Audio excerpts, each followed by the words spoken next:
আমি ভাবতেও পারিনি যে আমি এভাবে ঠকে যাব। ইউটিউব দেখে আমি আইসক্রিম তৈরি করতে গিয়েছিলাম, তারপরে যা হলো আমার সাথে। ইউটিউব দেখে করতে গেলে যা হয় আমার সাথেও তাই হয়েছে। তরমুজের আইসক্রিম করার জন্য আমি একটা গোটা তরমুজ নিয়েছিলাম, ওটা কেটে টুকরো টুকরো করে তারপরে বীজ ফেলে ওটাকে জুস করে নিয়েছিলাম মিক্সারে। ওই জুসটা আবার আমি রান্না করেছিলাম, তার মধ্যে চিনি যেমন যেমন ভিডিওতে ছিল আমি ঠিক তেমনই করেছি, নুন সব কিছু দিয়েছি, দিয়ে জাল করে নিয়েছি।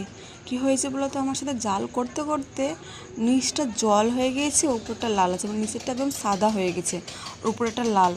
তারপরে আবার ওটাকে মিক্স করলাম, তারপরে ওটা আবার আইসক্রিমে ঢপে রাখলাম, রেখে আবার ফ্রিজে রেখে দিয়েছি। আমি 24 ঘন্টা রেখেছি। এই যে দেখছো তোমরা, সন্ধেবেলা রেখেছি, তার পরের দিন মানে বিকেল সন্ধেবেলায় 6টার সময় আমি খুলেছি। দেখতেই পাচ্ছ আইসক্রিম আমার টুকরো টুকরো হয়ে গেছে, আর খেতে এত বাজে হয়েছে একদম।